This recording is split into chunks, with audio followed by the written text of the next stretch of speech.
Hi, I'm Kyle Cusick from Added Potential Math Tutoring. Today I'm going to be talking about a popular problem. You've probably heard of it, although maybe you haven't heard of it by its name, the Monty Hall Problem. See, Monty Hall was the host of the show Let's Make a Deal that was on decades ago, and he would pose this popular problem to contestants. There were 3 doors, behind 2 of which was something you didn't want, like a goat. Behind the third was something you did want, like your dream car. So your goal obviously was to try to get the car door. So you would randomly choose one of the 3 doors. The host, knowing where the car was, would then open one of the 2 remaining doors and then ask you, would you like to switch to the other remaining door? So the question is, should you stick with your original choice, trust your gut, or would it be beneficial for you to switch? So this has been a hotly contested problem in the math world ever since. This has been discussed on several shows and movies, like the movie 21, but I think it was more humorously discussed in the show Brooklyn Nine-Nine. So I'm going to play a clip from that.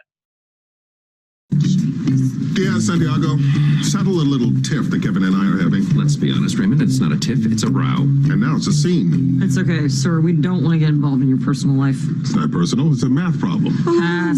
Raymond and I had dinner together last night for the first time in 2 weeks, thanks to the night shift. And Kevin thought it would be fun to spoil our date with an inane math problem, to which his answer is wrong. Enough foreplay, let's get to the numbers. It's the Monty Hall problem. Imagine you're on a game show. There are 3 doors, behind one of which is a car. You're telling it wrong. There are 3 doors, behind one of which is a car. You pick a door. The host, who knows where the car is, opens a different door, showing you there's nothing behind it.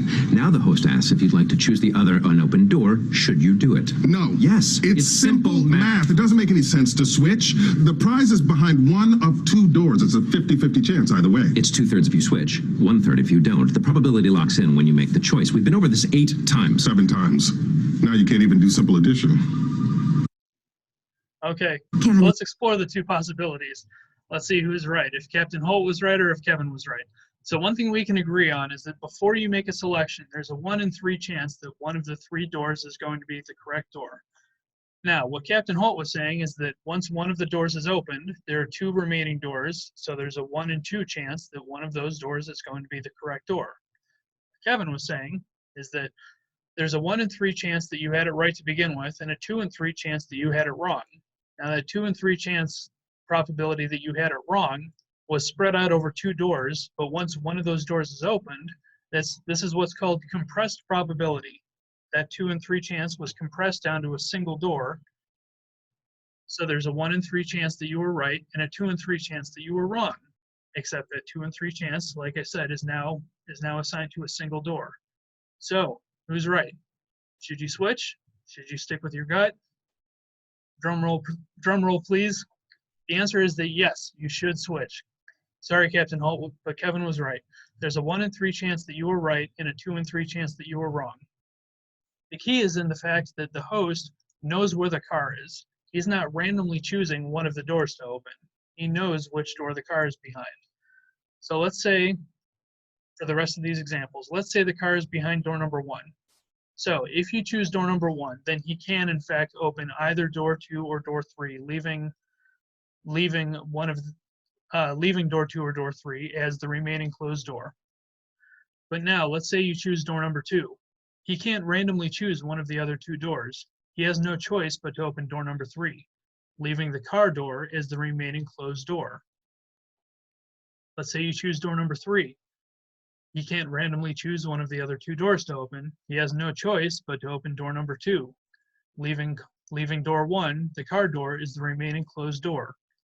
So if you chose one of the wrong doors, then he had no choice but to open the other wrong door, leaving the car door as the remaining closed door. Let's review that again. If you picked the car door, obviously the host will open either goat door, and leaving the other goat door is the remaining closed door, in which case clearly you should not switch. If you picked one of the goat doors, the host will open the other goat door, the other wrong door, leaving the car door as the remaining closed door.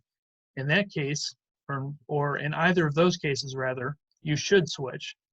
There's a 1 in 3 chance you had it right to begin with, in which case you should not switch.